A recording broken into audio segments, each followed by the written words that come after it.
Hello, and we're live, and thank you for joining me for another Practicalli Clojure session. And so this week we are going to do some more kind of project work. And since it's been a while, then we're going to start with building a web server in Clojure from scratch. But instead of using Leiningen and some of the templates, which are a really good way to kickstart your development, we're going to start from the real basics from scratch and build it up piece by piece. And you can still see it's actually quite quick to do that. And we're going to use the Clojure CLI tools and deps.edn rather than kind of what's probably more common, which is the Leiningen and possibly even boot approaches. There's not a huge amount of difference, except like using deps.edn gives you a bit more scope into how you can include dependencies as well, so it's quite nice. Okay, just before we start, just a few little messages. So there is, unfortunately, Skills Matter was running an annual Clojure conference in London. Unfortunately, they've gone into administration, but the community's pulled together and actually put on an alternative Clojure conference called Reclojure, which is on the 2nd of December in London in the Crypt in Clerkenwell, and it's a free to enter. So whether you are signed up to the conference or not, you can join in and come meet the community. And I think they've just announced the schedule for the event as well. Some of the speakers that would have spoken at Clojure conference are also able to speak here as well. So it should be a really good day and a really interesting chance to come and see the rest of the community. Okay, so as usual, you can find everything on is that still on localhost? If you go to practicalli.github.io or practical.li, then there's links to all the videos and the books I'm working on. And so some of the API stuff, well, all of the API things will be going into the Clojure web apps. If you wanted to see how to do simple Clojure web apps with Leiningen, then take a look at the Practicalli Clojure web apps book. There's a whole section on that. It goes into the details of Ring and Compojure as well. So it is actually good kind of background to what we're building here as well. I might refer to it for like introducing things like Ring and so on, and talking about adapters and so on, because it's all still relevant regardless of actually which web framework you're using. You're still doing the same kind of model. Ring is a library that's basically set the de facto standard for doing things in Clojure in terms of server-side web apps.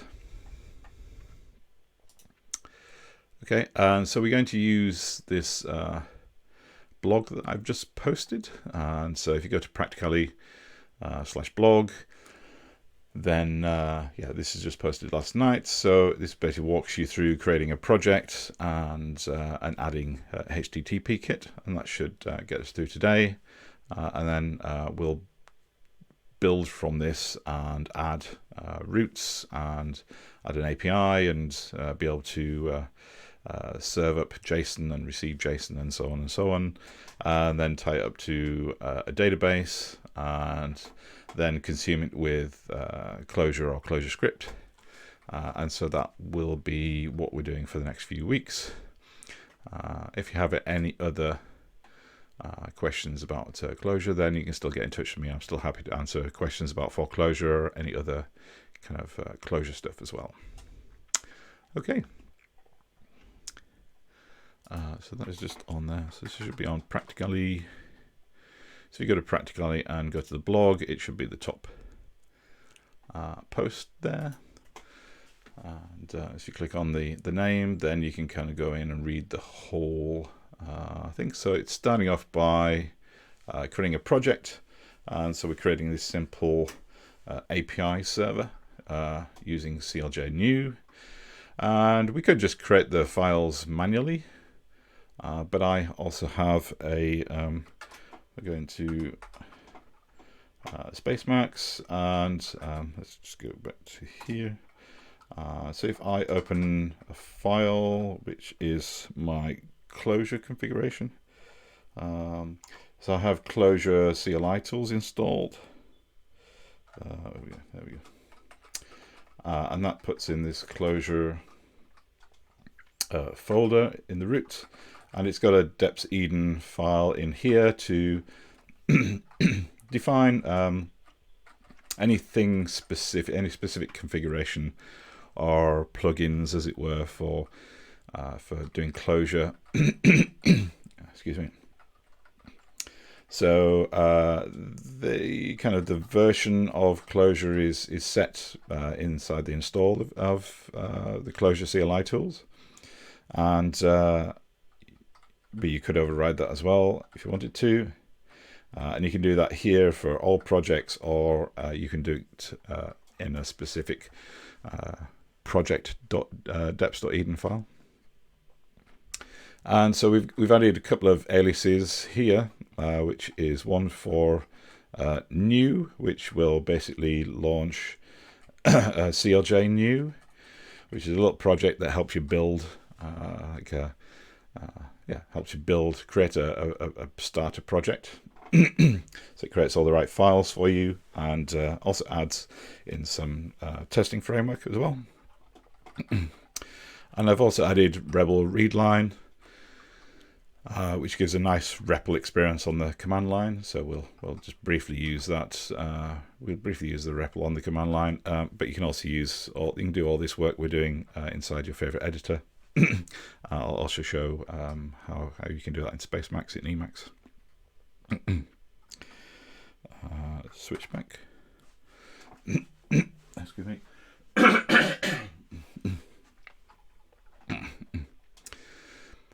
So you can, so you can create a new project. So you'll need the Clojure CLI tools installed. I'll put a link into that into the blog actually. Clojure. If we just go to clojure.org, it's basically pretty straightforward. I'm not going to show you how to do it, but if you go to the Get Started page, then you can just install that. If you've got a Mac, you can do brew. It's just a single script you can do on Linux as well, and there's also a Windows installer as well, which I think uses PowerShell. And then you can just use Clojure or CLJ on the command line, and you off you go. So if you're looking at programming at the REPL section, you can kind of see what you can do. You can just do CLJ, and it'll start a REPL window for you. Or with Clojure, if you've got the REPL readline, let's make this a little bit bigger. Shift plus. There we go. Clojure. I call them Clojure CLI.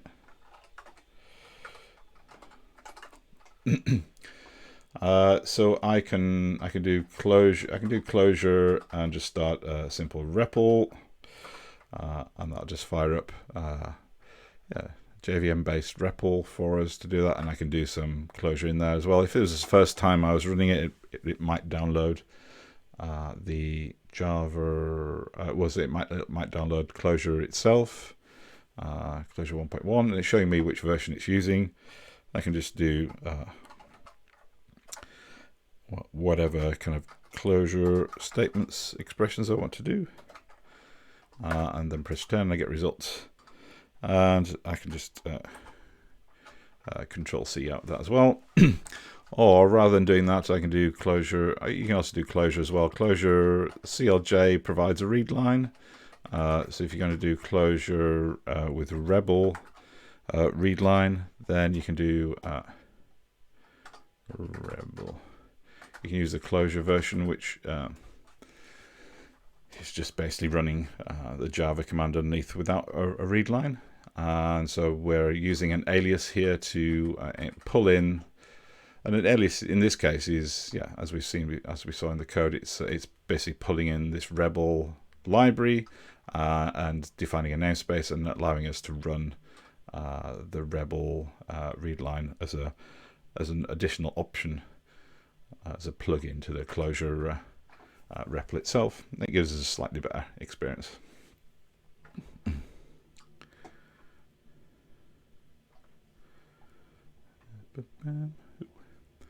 It's getting a little bit slow today. I think I've got too many tabs open in my Chrome. Kill some of these.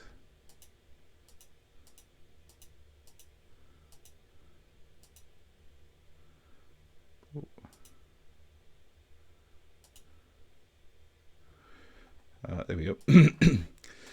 Oops, sorry, wrong window. There we go. There we go. So we've got this, and we can do the same kind of thing, but we also get a lot of help in here as well. So it's giving us like IDE features in there, so we can do map inc over 1, 2, 3, 4, 5. Oops.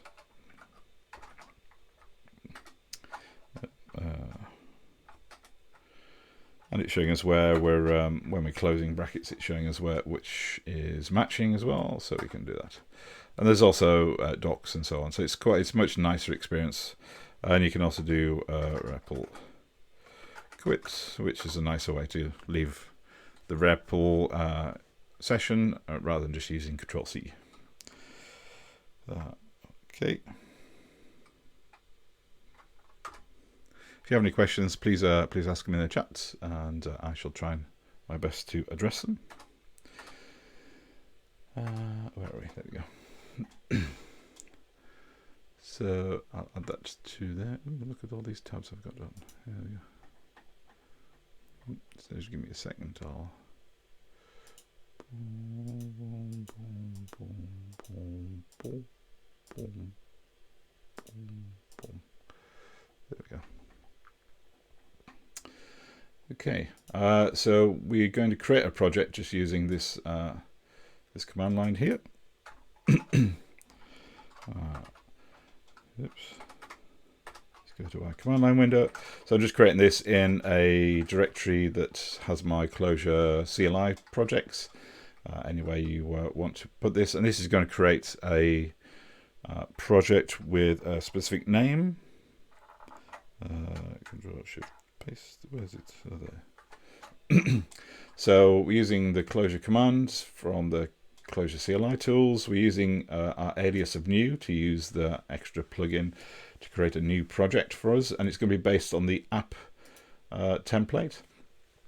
This is a template that's been defined in the CLJ new project, and we're going to call it simply API server. So that's the folder it's going to create. But we're going to give it like an overall domain because this project name is also going to be the file name, like the main namespace of our project. So we're going to call this. So we're going to put this under the Practicalli heading. So when we create it, it's going to be Practicalli and then simple API server. So using your GitHub account name or your company name, or if you're building a suite of libraries or suite of applications, then whatever the kind of general overarching name you have for those would be a good approach. So we do that, and should take us a few seconds. I think I might need a faster computer. It's going quite slow today. There we go. It's going very slow today.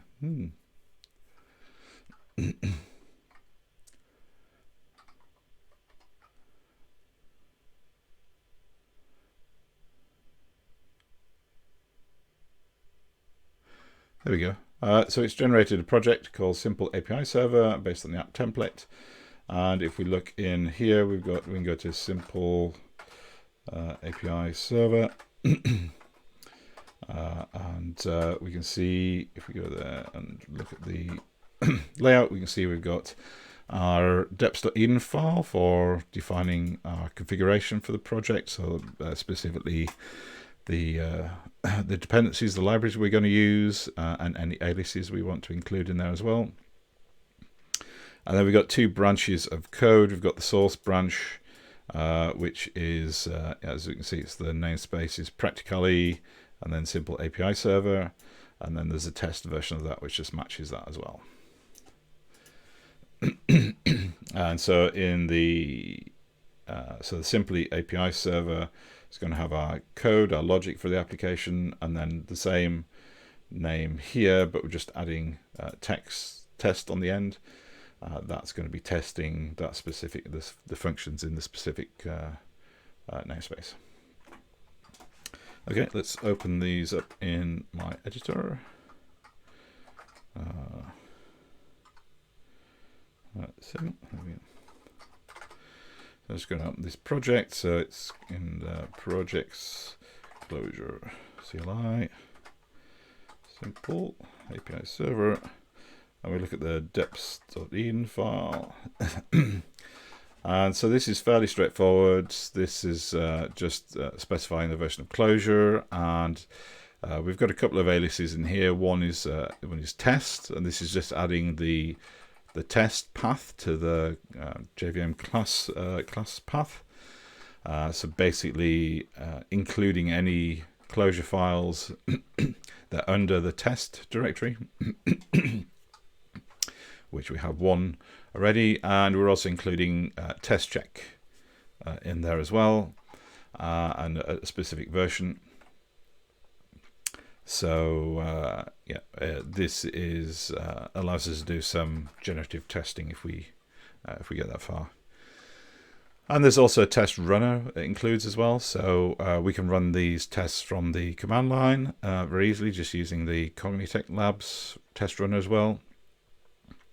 And this is under the runner alias, so you could just include the test alias and use whatever tool you're using. So you could use your editor's test runner or Compojure, or there's a few other options there, and we'll mention later on.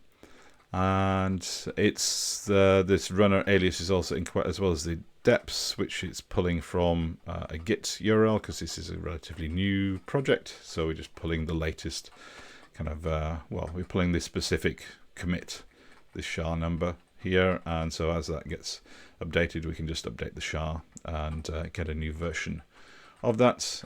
Whereas the test check is using this Maven versioning approach, which is fairly standard in the JVM world. And then the runner also adds these main ops, so it sets the main namespace, so it'll call the main function from Cognitect test runner and run all our tests for us. So we can actually do that if we switch back to our terminal. So we're in there, and so we can do CLJ -a test to include the test namespace and library, and runner to run all the tests, and it should give us the results of that.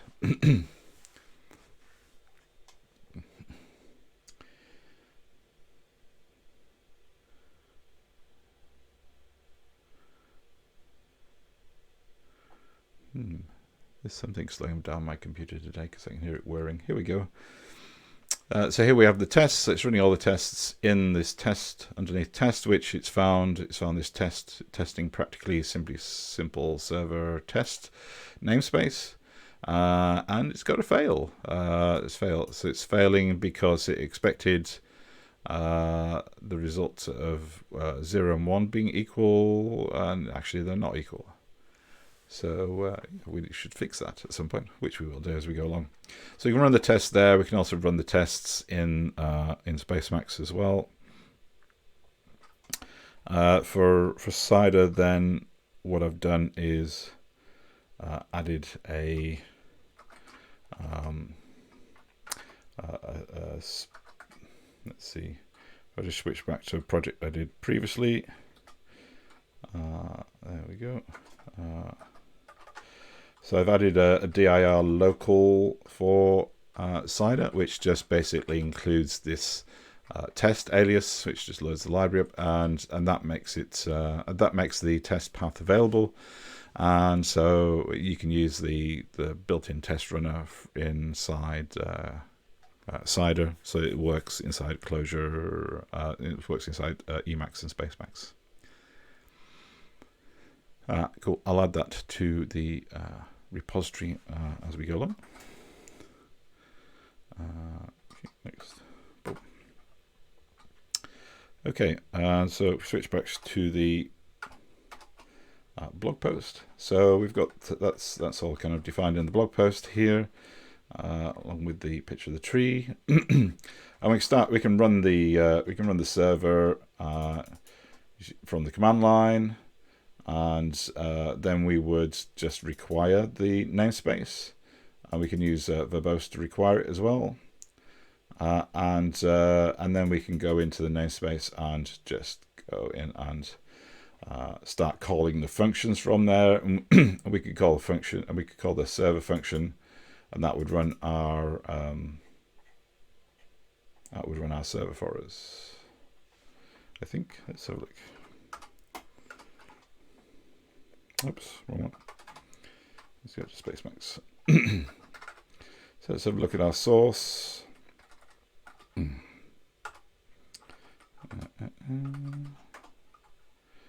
So at the moment we don't actually have anything to run yet. It's just got a main function, but it doesn't actually do anything.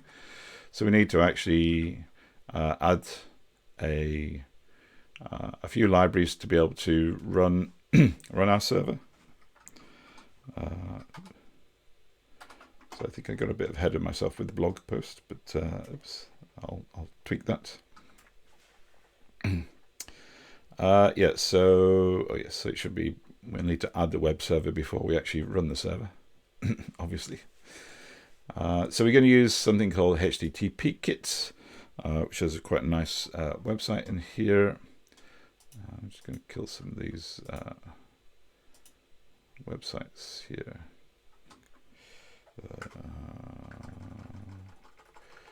Something seems to be killing my computer.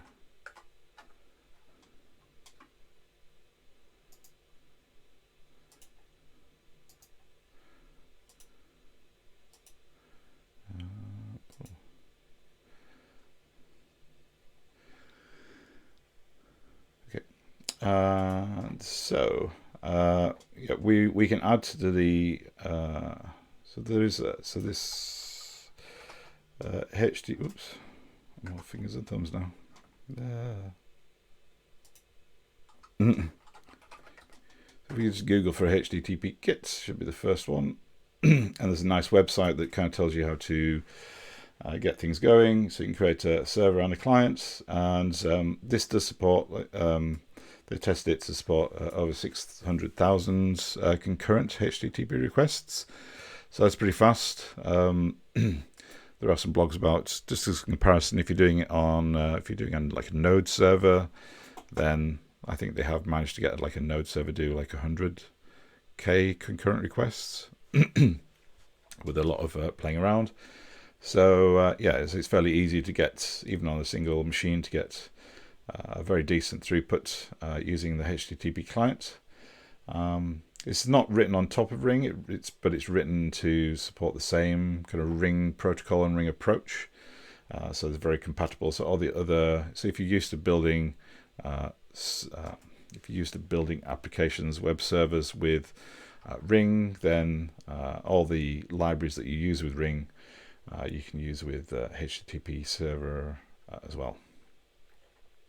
So there's a few ways to get it set up, and so I've just chosen the kind of simple server, but there are things like WebSockets and long polling and streaming examples there as well, so you can kind of get more advanced in setting up your server. Okay. So what we're going to do basically is just add, we've already got Clojure installed on there, so we're going to add the other. Let's make that a little bit bigger. There we go. So we're going to add this HTTP kit to our dependencies. So I'm just going to grab that. And let's open our dependencies file.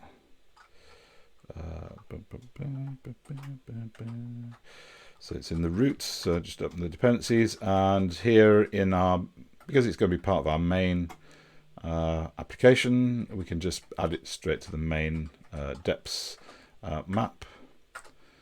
So just paste that in there. Oops. Make it look pretty.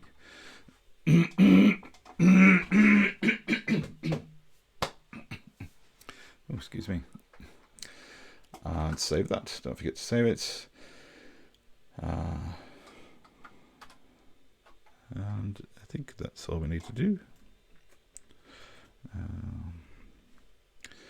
Yeah, so this will pull in that library so we can use it, and then we'll just need to specify where we're actually, which namespaces we want to use the functions from that library in there as well. So if we go to the next little bit further down, so if we open this, open our main namespace, our name file, and in the namespace definition, we can basically add this require, which says we want to use the functions that are in this particular namespace. So we're pulling in the httpkit server namespace. Oops, wrong. There we go.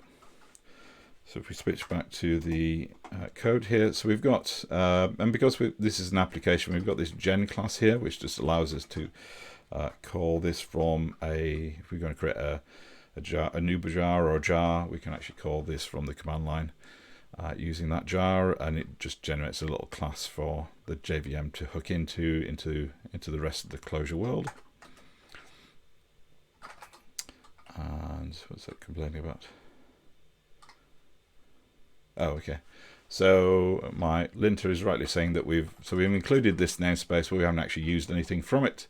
And we're also giving this namespace an alias as server. So rather than typing in org.httpkit.server in front of all the commands, in front of all the functions we're going to call, we can just do server something as well. So we can do server and then run server, which is a function with inside org.httpkit.server. So we'll use that in a moment.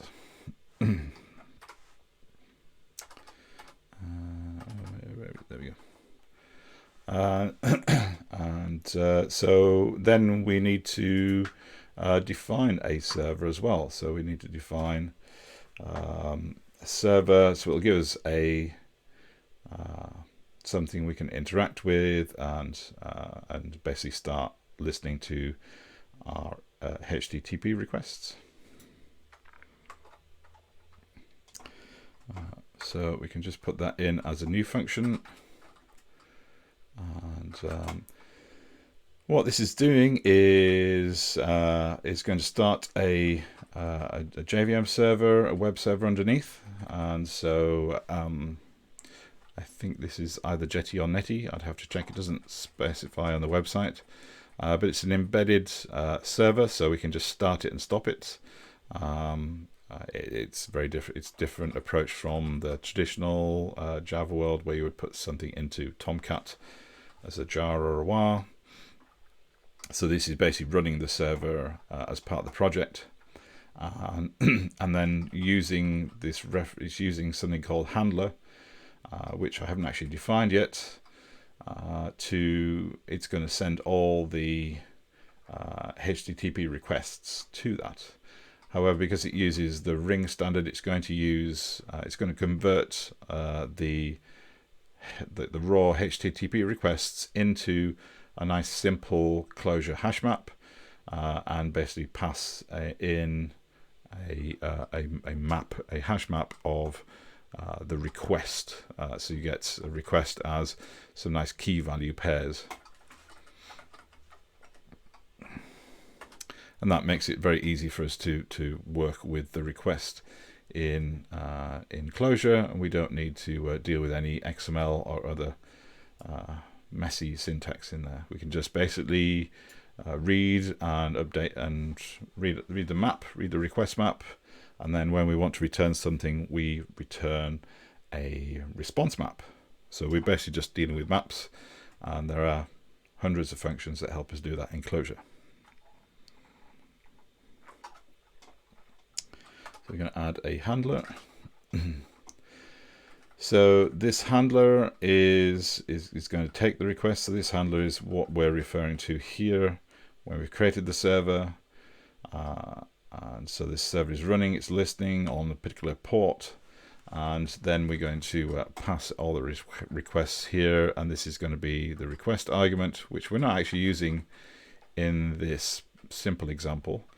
But we are just returning a so the request argument is the request map, and we're just returning a response map by just actually returning a map. So whenever we call handler, whatever we call it with, whatever request we call it with, it's always going to return the same thing at the moment. Obviously, we're going to change that to deal with all sorts of different routing possibilities in the next video. So we click that, save that. So the response map basically has the three main parts. It's got what is that doing? Oh, interesting. Oh, sugar. Oops. That's not right. I've got a bug there. Sorry. There we go. That's better. That's better. There we go. No? Yes, that's better. So we've got this map, and it's got three keywords in status, which is the status of the response. So that's just using the HTTP numbers that are part of the HTTP specification. So 200 means OK. You could actually define a little kind of map here, which is I don't know if somebody's done this before or not, but you could do responses codes. You can do it as a map, and you can make these actually a bit more interesting. Oops, a bit more human readable. And there we go. Where's the map gone? For example, we can do OK, and that'd be 200. Or should we do that the other way around? Let's do it the other way around. We do 200, and that would be. Oh no, no, we'll do it this way around. Sorry, doing a bit of live designing there. Okay, 200. Oops. Then.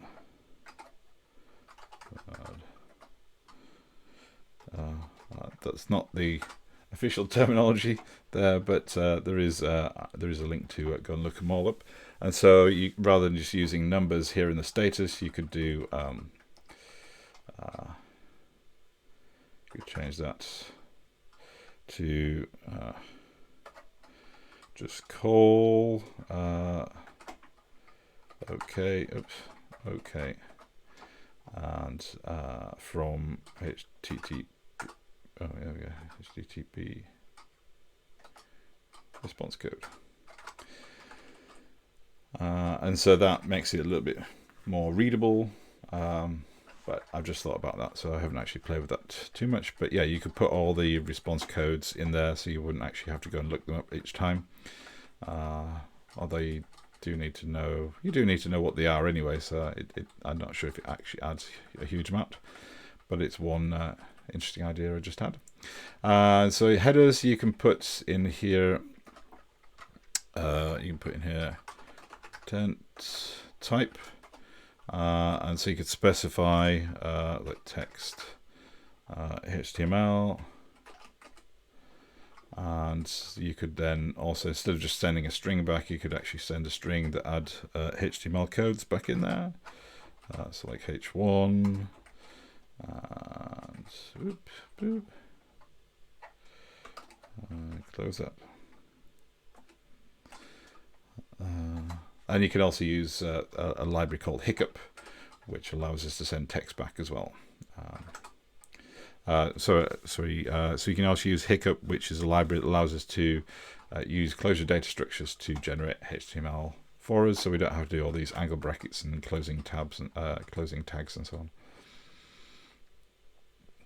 Okay, let's switch back to the. There we go. Yeah, so we've got our server, which starts our JVM web server. We've got our handler function, which will take a request hash map with those kind of keys, so we can see the keys that it's going to contain. So there's a long list of stuff. So it's got things like the server port, server name, remote address, query strings, and so on, headers, a body, content types, and so on. There's a lot of things you can put in the request, and in the response as well. You've got status, headers, and body, and then some things you can do inside the body as well. The body can be anything. You can actually put specific content in there, or more likely you'll write functions that provide that content or provide some dynamic calculations, and then you send back the results of calling those functions back as the body as well.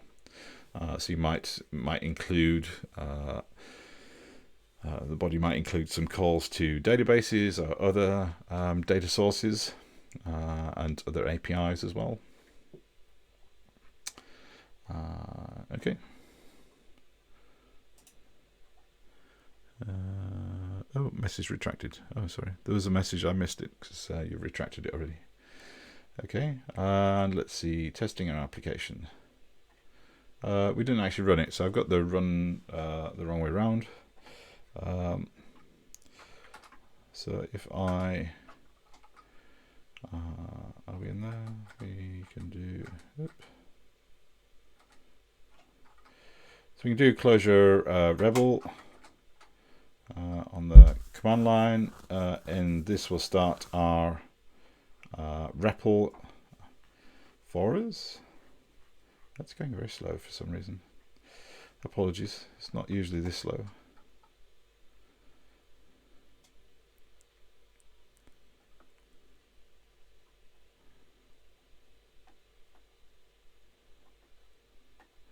Oh, there we go. So we've got our REPL, and I think there is a history in there as well, which I think is it that? Nope. Oh, nope. I guess it's because it's a new REPL, it hasn't got it in there. So if we go back to the blog post, I'll just reorder this properly because I put the starting the server first. So oops, I should have done this. There we go. So we can specify the main namespace if we want. So let's do that. REPL quit. There we go.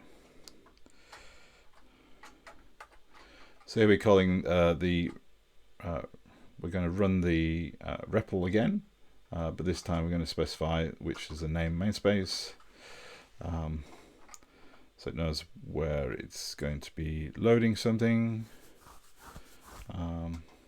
But we haven't actually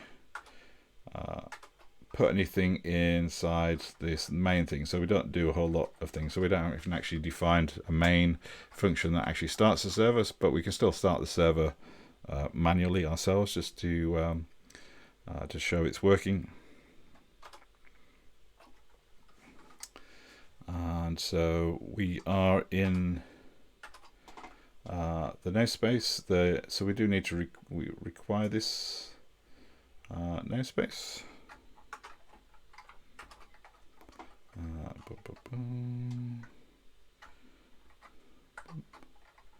And we're using the verbose thing in there just to kind of show what it's actually doing. So it's now kind of loading the main namespace and httpkit server and httpkit encode, which is probably a dependency for the server. and then it's putting them in there as well, and we just need to switch to our namespace. We don't need to, but it just makes it easier to type in the functions.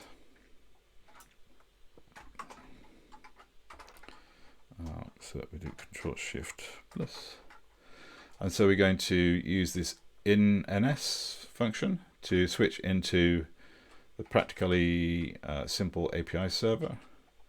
And we're using this little quote because we want to just use this name as a name. We don't actually want to evaluate the whole namespace. We just want to basically use that as a piece of data with this in_ns, which will switch to that specific namespace. It'll also create the namespace if it doesn't exist, but this one does exist, so we'll just switch to there. And now we can run specific functions in here just by calling the functions by their name. So we can do create server, which is our function. We have here, we've got this create server function, and we need to specify a port number there as well.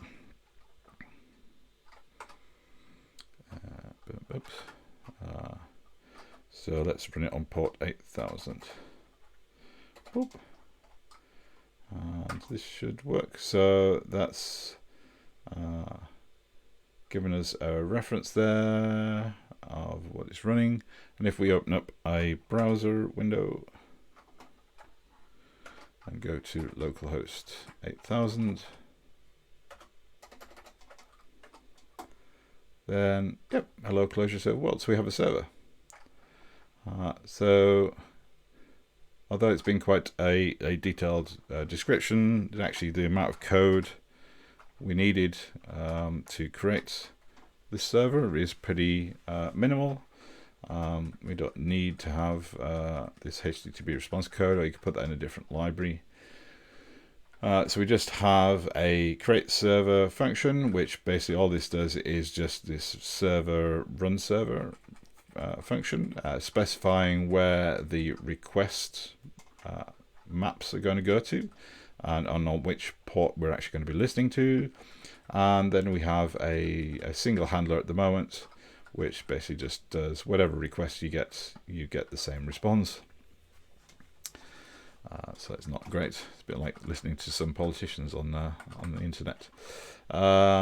So what we'll need to do is extend this handler to deal with multiple requests, and so we can create we can do some what we call routing around that to make our server do more interesting things.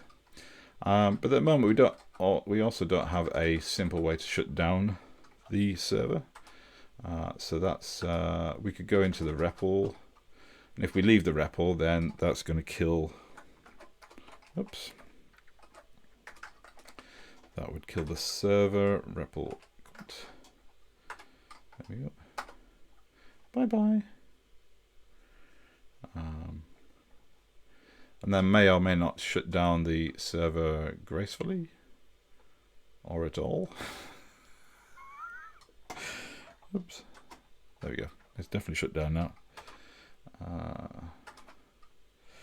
And so if we try and do that now, then the site can't be reached because our server's not running.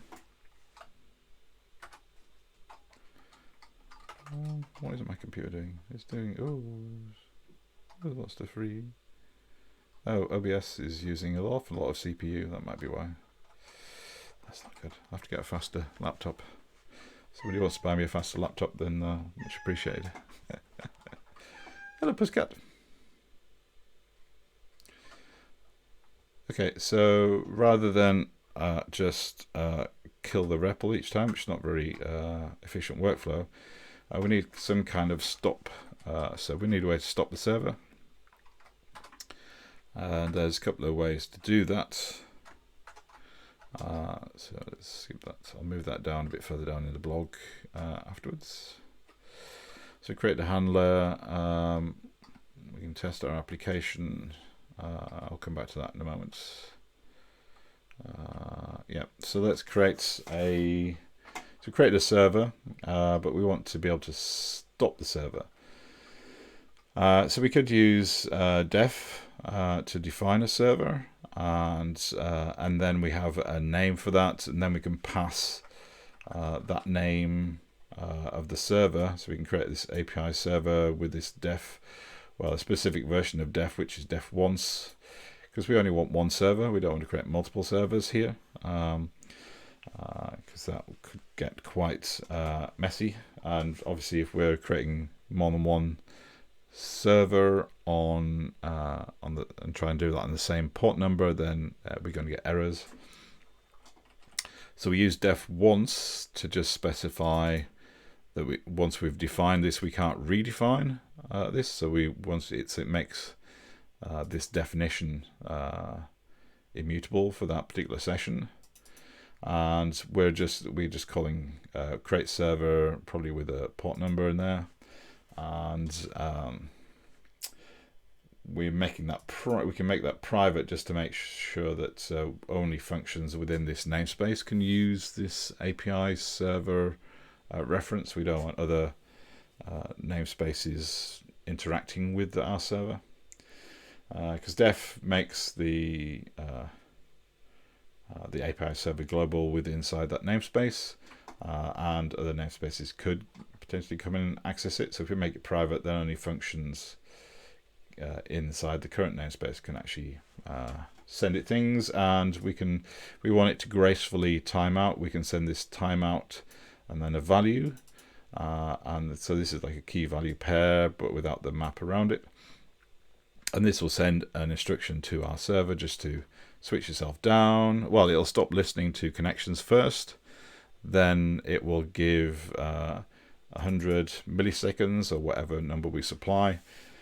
It'll give all the running processes that amount of time to shut down, and then it'll shut down the server.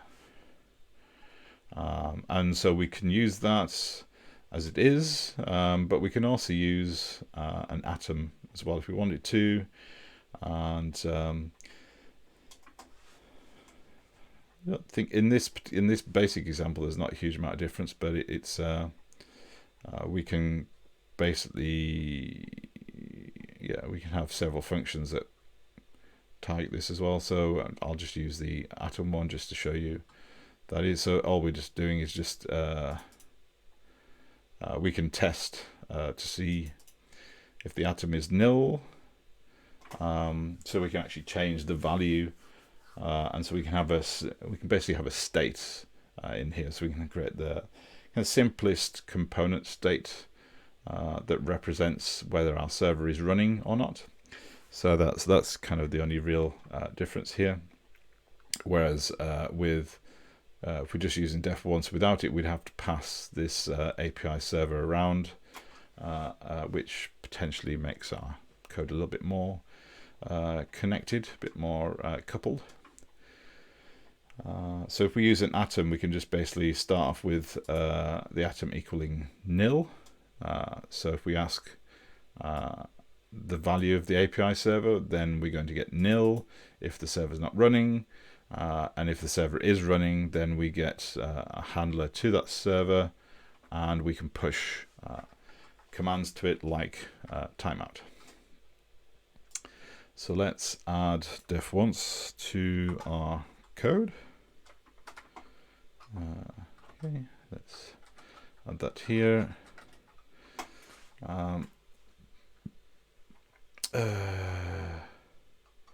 Actually, I'm going to add that here. Oops. I'll add that here, and then I'm going to put in a section divider just as a comment and put this as system.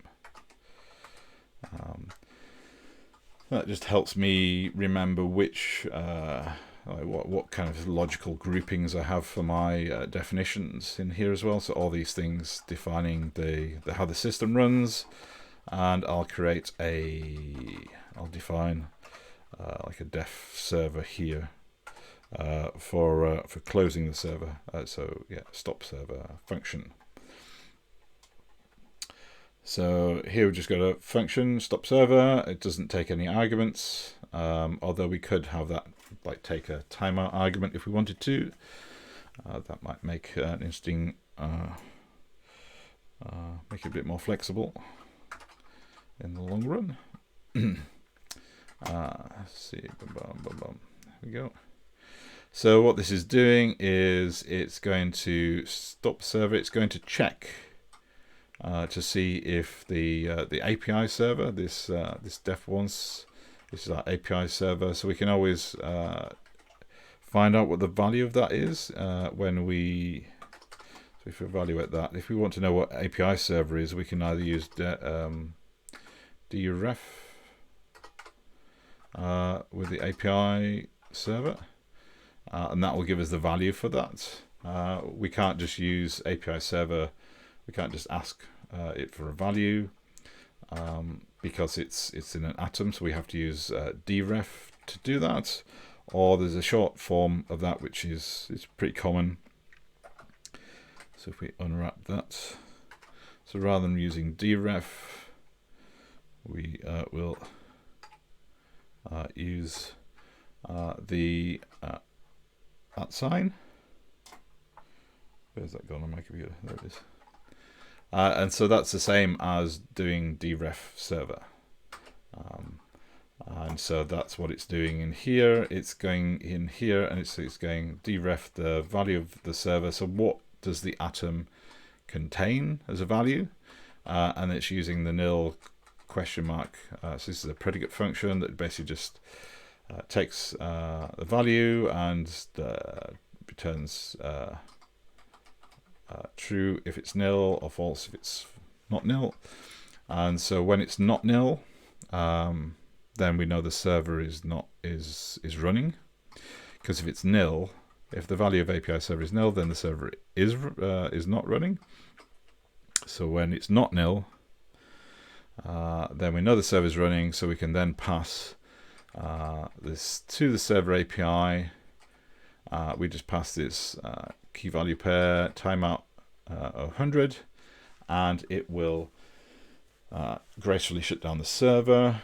And then we also updating our atom, updating our API server value. Again, because it's an atom, we have to use a specific function to do that. And so we're using resets, reset bang, and it's got an exclamation mark on there because we're indicating that it's going to make a stateful change. And so we're changing an atom.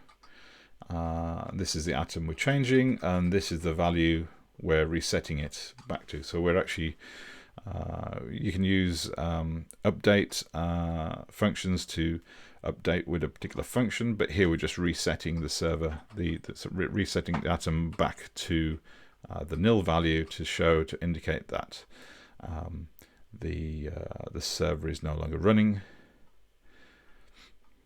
And that's our stop server thing there. And I think we probably just need to modify the start server again. Oh yeah, so here we're just pulling in we can actually, rather than having a create server, we can actually just have a main function that enables this. And so it's simply doing run server, but it's putting that value of that call into the atom, which is it's quite neat. So rather than having create server, which is running the server on a particular port, and that's all it's doing, so there's no particular way to reference that. Let's comment that out. We can replace this main with that. Let's do that. Oops. Oh, that's right. Yep. So we're replacing our main. It's going to take any number of arguments, because this is something we could potentially run from the command line. And what it's doing is it's going to set a value for our atom, our API server. And so rather than just having nil and something like on to kind of say whether the server is on or off, We'll keep nil as the indicator that it's not running. But when it is running, rather than having saying yes it's running, we could actually just give it a way to reference, to talk to that server, so we can send it the timeout values. And so what we're doing is we're setting the API server to have the value of calling run server with a handler and a port. And so with this bit is more or less the same, but we're just putting it into the atom. And so then we can then stop the server by just saying hit dereferencing the atom, which gives us our reference to the server, and then we send the timeout to it. And so what we're doing here is we added this hash quote to the handler to allow us to do some code reloading. And because we're taking numerous number of arguments, somebody might forget to pass the port number into the call, so we can put this little OR statement around here as well, and we can get the well, if there's one argument, we're kind of assuming that they're going to put the port in as a first argument, so we need to make sure we document that. And if they don't put an argument in there, then we can supply our own port number as well. So if there is a port number passed as the first argument, then we'll use that. Otherwise, we will just use the default 8080.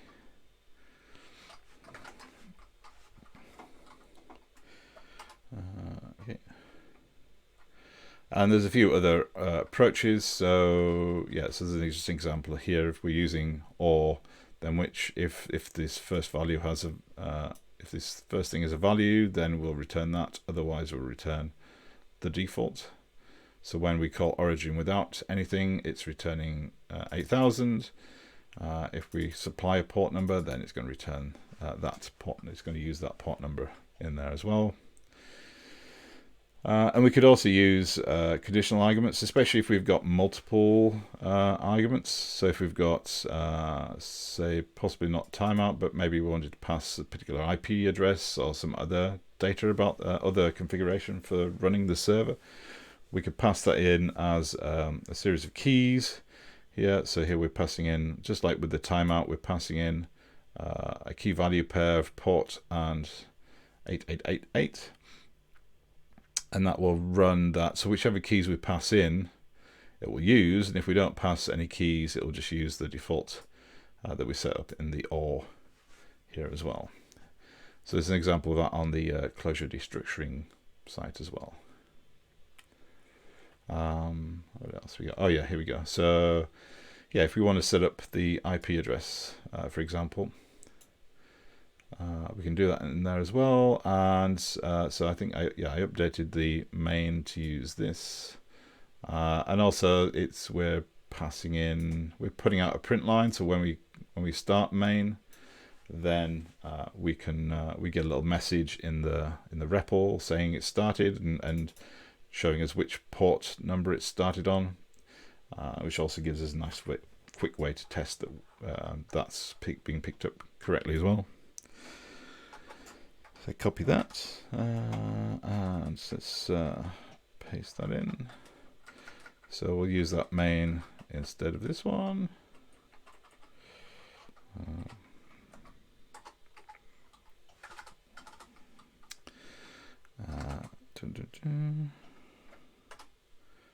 And what else? Oh yes. So now we can call, we want to start the server, we can do main and then specify the ports, or just call main by itself. And then we want to stop the server, we can just do stop server. So let's just make sure that works, and then we'll wrap up for today. So we need to run our REPL.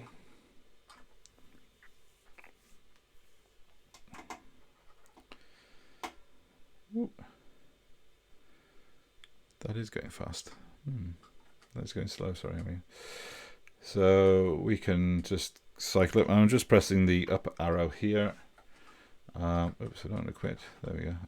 So we're going to require simple server. Oh, it's going a bit faster now. There we go. And then I'm going to change to the namespace. So you can see the namespace now has changed here. And now I can use the functions. So let's call dash main. Let's do 8080. And oops, did I not save that? It was working yesterday. Oops. Live coding. Yes. Oh, why is that?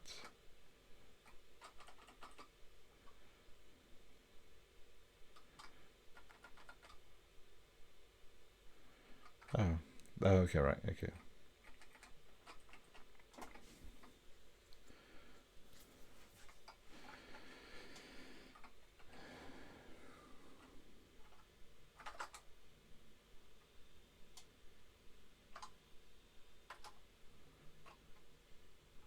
Oops.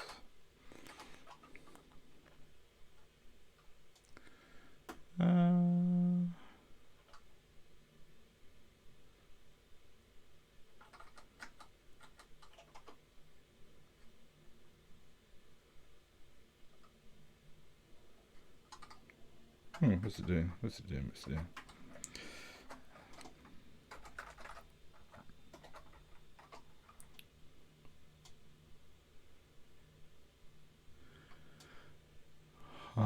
Broken. That's not good. What's going on there?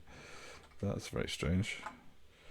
The REPL doesn't seem to want to be running. If it doesn't do that, let's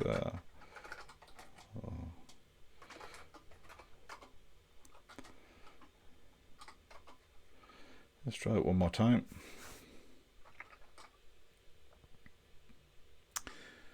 And it would be the last bit that doesn't work. Come on. There we go. So that's started. I'm going to require that namespace. Oh, it doesn't like private for some reason. It's not liking the private on here for some reason. I'll fix that later. I'll just delete it for now and see what it does. It doesn't have to be private. It's just, again, it's just trying to limit the scope to the functions in this namespace, which they mostly are anyway. Let me just check. Nothing else is there. Yeah.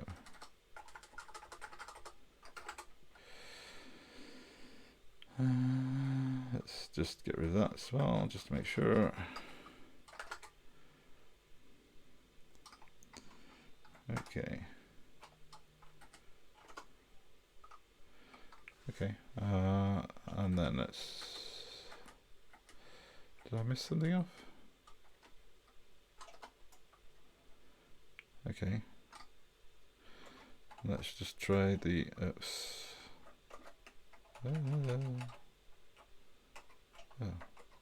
Oh, come here. Dash main.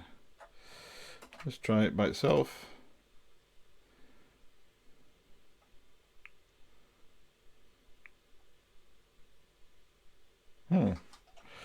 Okay, that was working. I'm missing something. Let's see if I go up to here, or actually just close my REPL in here. Wait.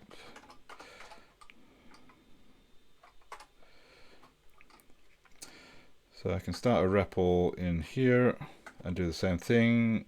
So this is just starting Clojure REPL using Cider and injecting some like the basics of it's including my deps and so on in here. So it's including nREPL, which will, so it's basically launching the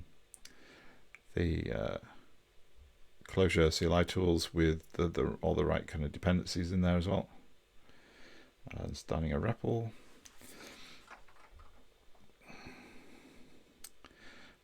And I can switch to that REPL. I can up the REPL buffer in there.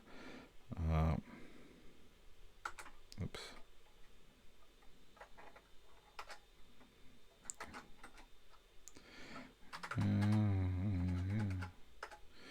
Right. Let's switch back to our code.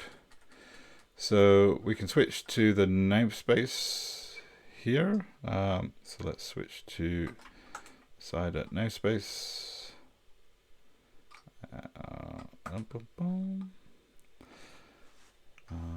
So this will update. So instead of being user as a prompt, you should have the practically simple server. There's that, and we can go in and evaluate the buffer.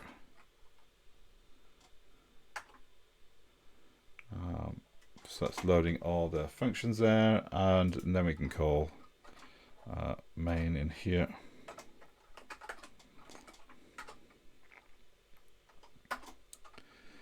Yay, that's working. So I'm not quite sure why it wasn't working in REPL readline. Maybe I have to load the file in. I'll check on that step. And so we're running on port 8000. So let's just double check that that is running. Local host 8000. Yeah, there we go. So we're running a web server. It's very basic, but it's will provide the foundation for what we want to do next. And if we want to stop the server, then we can do that elegantly with a function. Oops, that's not the right place. There we go. We can do that in here. Stop server. And that returns nil. So we could put in like a message in here just to say that we've stopped the server, or which server we're shutting down the server in there as well. Because then we can see that now the server is not working. Cool. Okay, so that's, I'll just fix up a few things on that blog, and then we will be good to go.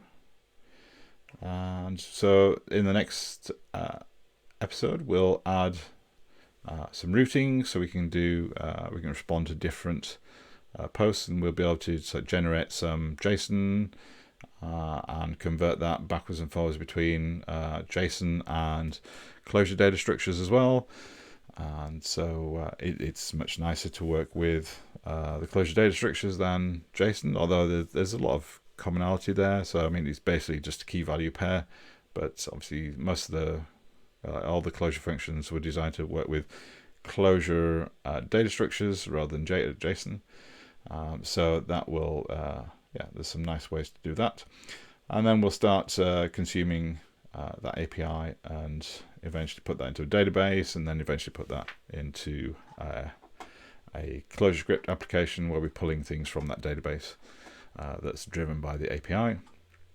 And we'll use things like some open data. We can get open data from Companies House about companies, and we can also get some data from YouTube and build like a nice UI in front of the YouTube website, and I've like a curated list of videos and so on that you can filter very easily.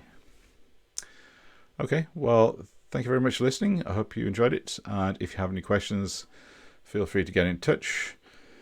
You can get in touch with me with going to Practicalli website. There's some information about how to get in touch with me there in the contact and feedback. So Clojure and Slack is probably the easiest way. There's a Practicalli channel which I set up as well, but there's also all the other channels in the Clojure and Slack where you can get lots of help about Clojure too. And you can also email me at john@practical.li, and if you don't want to ask questions in public. And if you need to support me, then I've got to subscribe to my YouTube videos. I did a charity ride just recently. You could also add to that.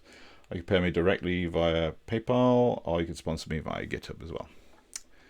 again, thank you very much for listening, and I will see you next week. Thank you very much. Goodbye.